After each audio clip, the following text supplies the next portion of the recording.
Reimagining Success, episode 103. You're listening to Reimagining Success, the podcast where we help you reimagine your future, designing a life and career beyond the 9 to 5 that allows you the freedom, flexibility, and fulfillment that you've been dreaming of. I'm your host, Anna Lundberg.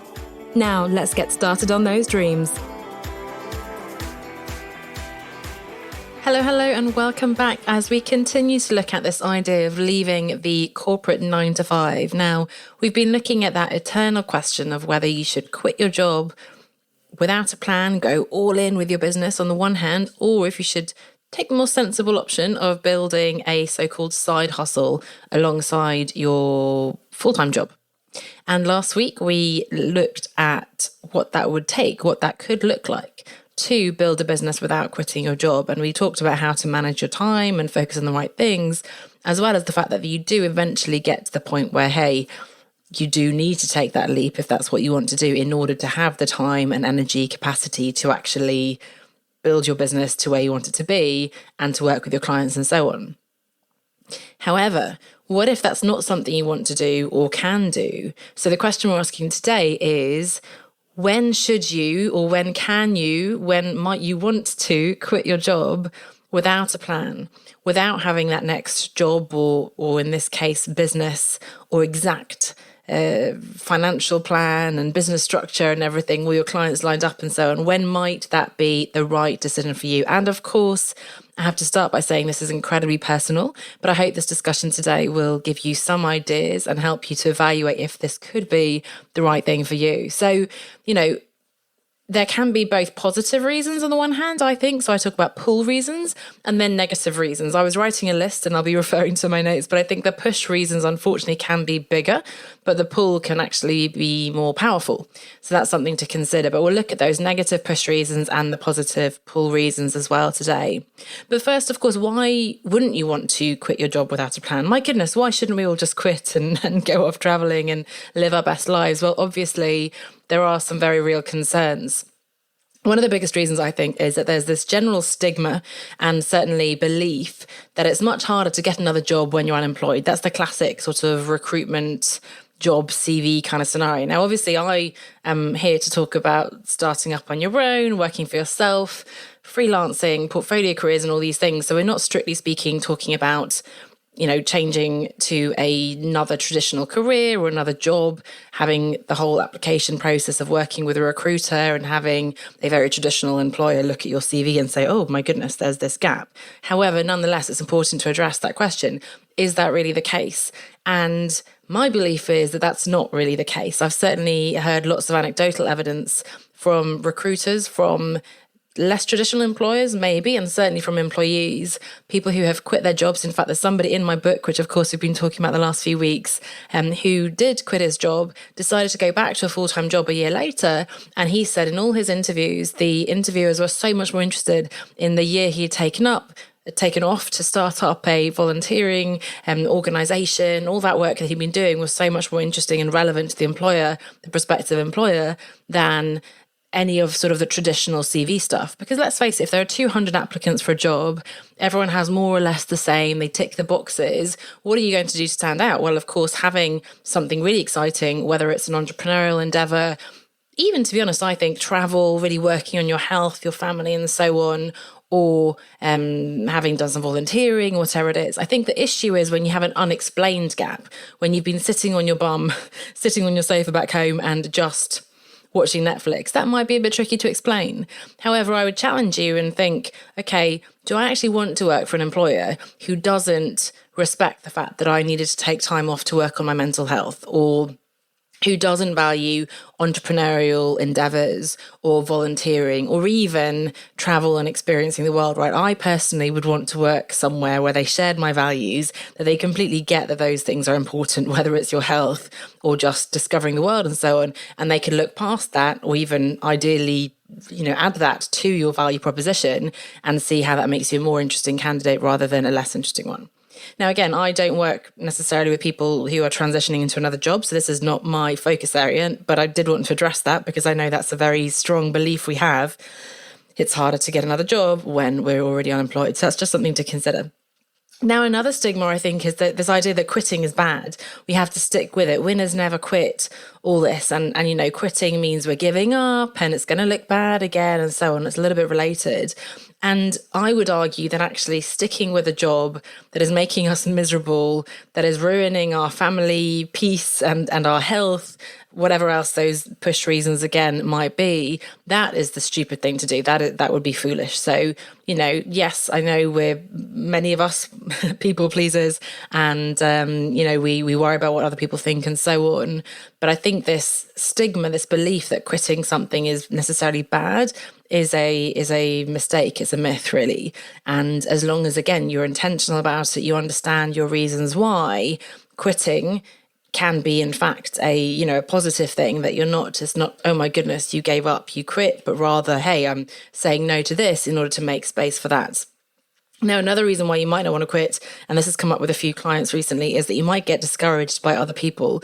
Because even if you agree with me today, you get all inspired by my podcasting or coaching, whatever it might be, then, your partner or your family or the other people around you in the office will discourage you, saying, oh my goodness, how could you do such a thing, especially in this climate, and you're so naive and so on, right? So that's unfortunately something that we can't help but be affected by. And that's where it becomes so important to have a support system around us to make sure that we, as I call it, sort of incubate our ideas a little bit away from all that negativity and work on our mindset and really work on our path of what we want to do, without allowing ourselves to be too much dragged down by those people who probably share our insecurities and fears and are just protecting those.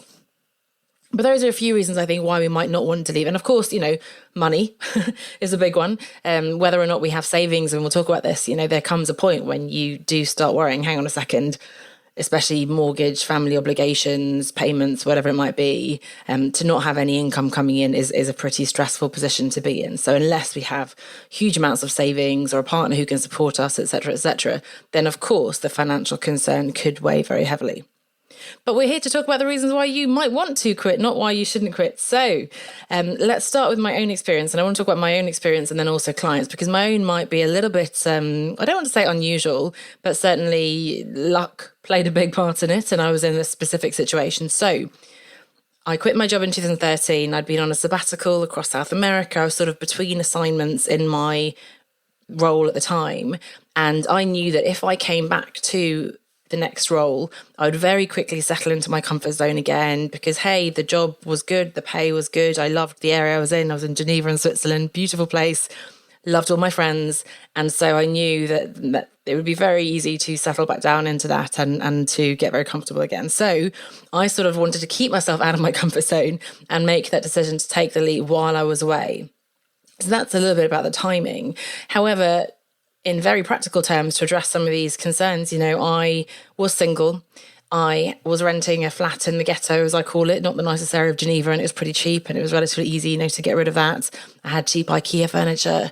I had bought a piano, unfortunately, which I then had to ship back home to London and put into storage, etc. But, I didn't have a whole house full of stuff. I didn't have a mortgage. I didn't have a partner. Didn't have a dog and a Volvo and all these things, right? So I had no obligations. It was only for myself. And importantly, thanks to a well-paid job, I had a lot of savings. Now, I hadn't intentionally in any way been investing and saving in a sensible way, but purely from the sort of sheer scale, I guess that's what I wanted to say, of the salary and the fact that I wasn't spending lots of money on, big expensive things, I suppose, I did have a nice buffer. So savings buffer, being single, no obligations, etc. I was also very lucky, and where I mean I'm lucky is, first of all, I was lucky to have very in-demand skills. So I've been focusing on digital marketing. I came from a fantastic company, Procter & Gamble, that really opened a lot of doors, looks great on your CV and so on, and had an amazing network. So digital marketing, pretty rare still at the time. Of course, in the entrepreneurial space now, it seems like everybody's a digital marketing expert, but certainly in the corporate space, that was, and I think still is, quite an edge, albeit, of course, a growing one that's becoming more all pervasive with time. But, you have to think back sort of 10 years ago or so, thinking about, how in demand those skills were. My network was fantastic because lots of ex-P&Gers had moved on to other companies. They recommended me. They'd often think of me. So I do want to hold my hand up and disclaim. I'm struggling with words today. Announce, proclaim. I'm not sure. The luck that I had, the privileged position I was in, thanks to the savings, the network, the experience I had in my corporate life, which I'm sure many of you have had as well. So I'd like to think this is not a very unique situation, but just to say that was my truth. And, you have to understand your own situation. But that was for me. So the pull for me was that I wanted to travel more. I had some vague idea of working for myself. I wanted to write more. I wanted to do something more meaningful. The push, to be honest, wasn't great. So it was a strange situation. It wasn't that I was burning out. I wasn't made redundant. There wasn't an obvious next step. There wasn't a digital career path for me. So I was going to go back to sort of a standard role, which felt a bit like a step back. I'd had a really interesting autonomous role within the digital team, which was fantastic for my level of seniority. But there was no sort of really negative, toxic work culture or anything like that was pushing me out. So it was more that things were okay. There was a disconnect between what I thought I wanted to be doing and what I was doing. But it was more the pull for me, actually. So that's interesting. Now, if I think of a few clients and their reasons, and I've had this with quite a few clients in the business incubator recently, so it's quite an interesting one to look at. So it's been more the negative side, to be honest. So a toxic work environment, as I mentioned, if you're feeling super anxious but disengaged, negative, that's not a place you want to be, and that can have, really serious implications over time. So if it's not just a whim, but it really is an ongoing situation that's been really tough for you, that's something to consider, of course. If it really is, your values are so disconnected with that of your company, with your boss, that could be a really strong push reason that, I can't stay here any longer. If you're nearing or have already reached burnout, that's a physical health reason, mental health as well, that you can't continue. You might be forced to, if not quit, then at least take a leave of absence, take that sick leave. So that's something, of course, which again makes the decision for you. On the other hand, if you just don't have any energy or time or mental space or emotional space to think about what you might want to do instead, that could be an opportunity to leave because, hey, actually, I can't possibly within this framework even begin to imagine what else I could do, let alone actually get something up and running.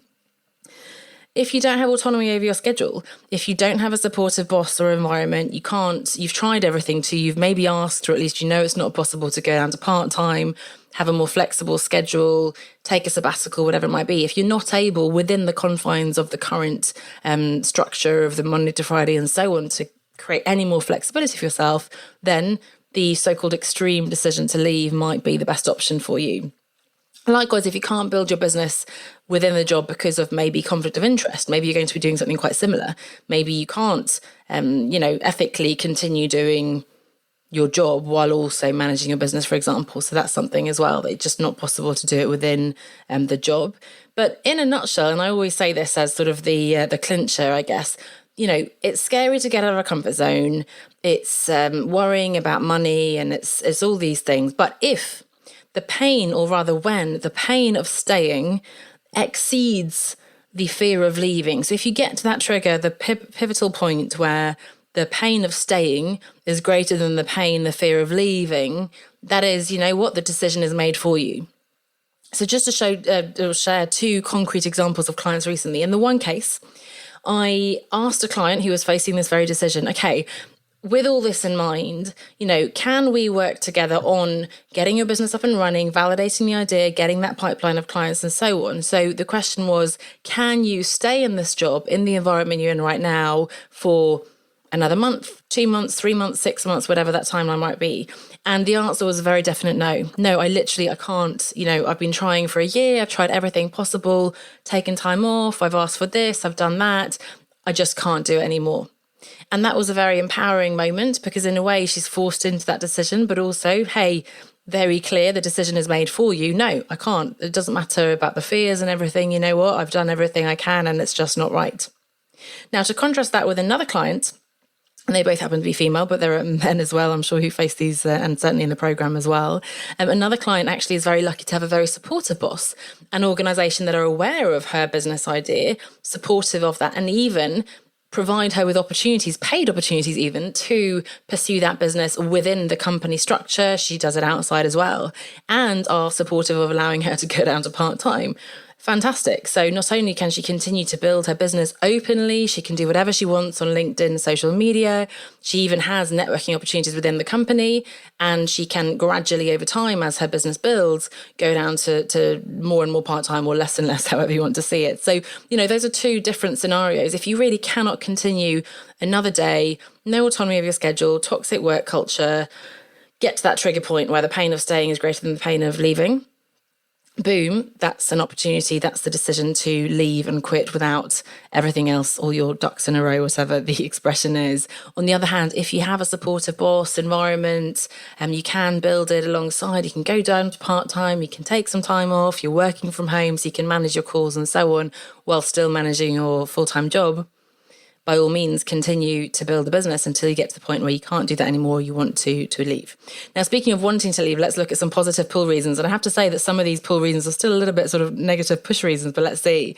But one is that you have made all the shifts you can possibly make within the current environment. So, you've done everything to try to improve your work-life balance, to work more flexibly, shift roles within the organisation, whatever it might be, right? And there's just nothing else you can do. You've been doing this for months, a year, and you've got to the point again where, hey, the only way you can pursue something and you're looking for that something more is to actually quit.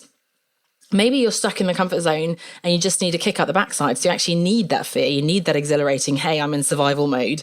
I've had this idea for a business maybe for years and done nothing about it. I need to push myself so that actually I have to go all in. I have no choice. Maybe that's you, right?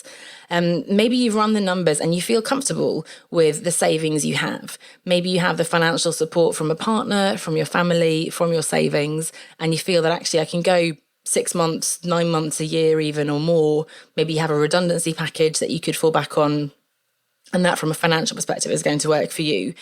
And above all, you have a support system.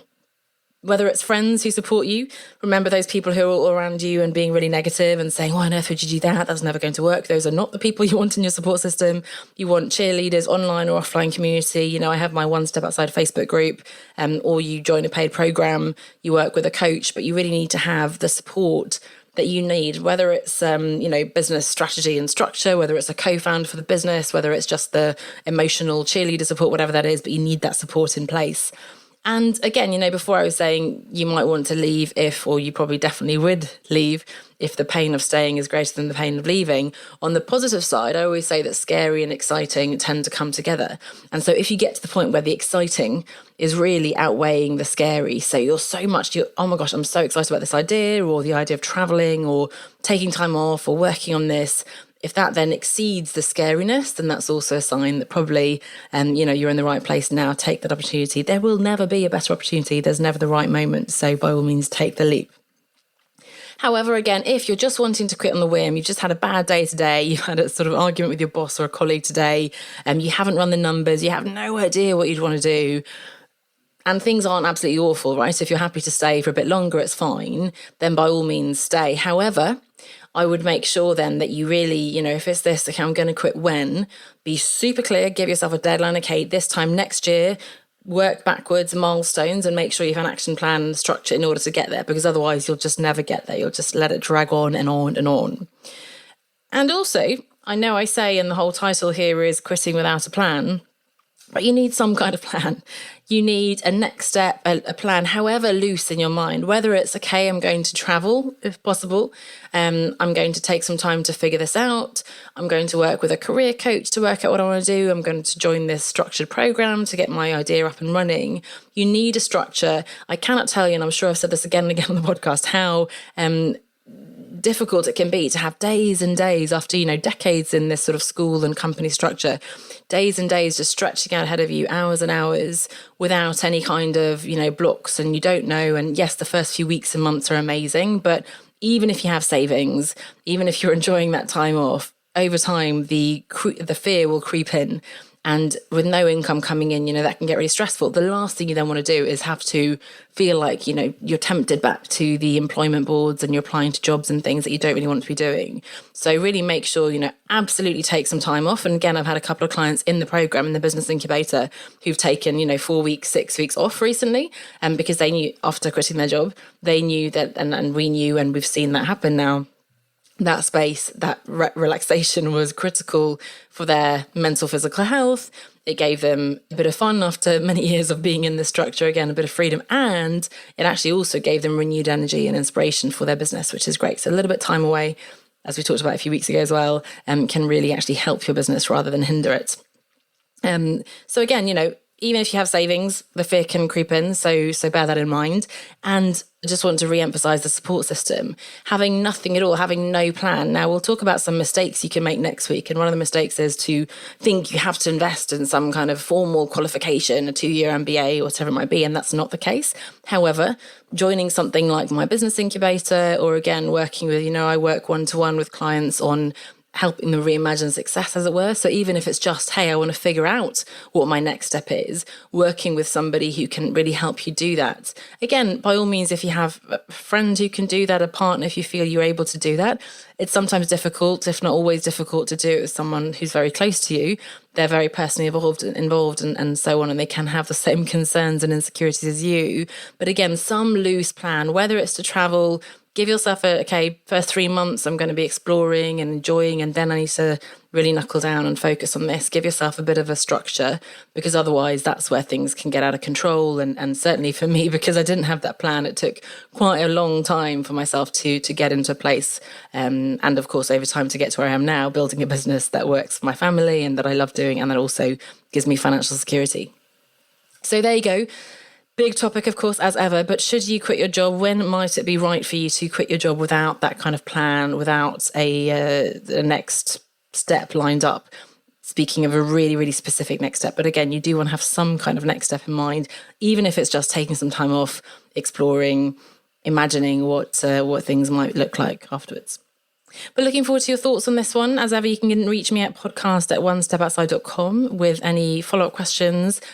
Connect with me on any social channel, of course, One Step Outside or Anna Lundberg, and I look forward to hearing what you think.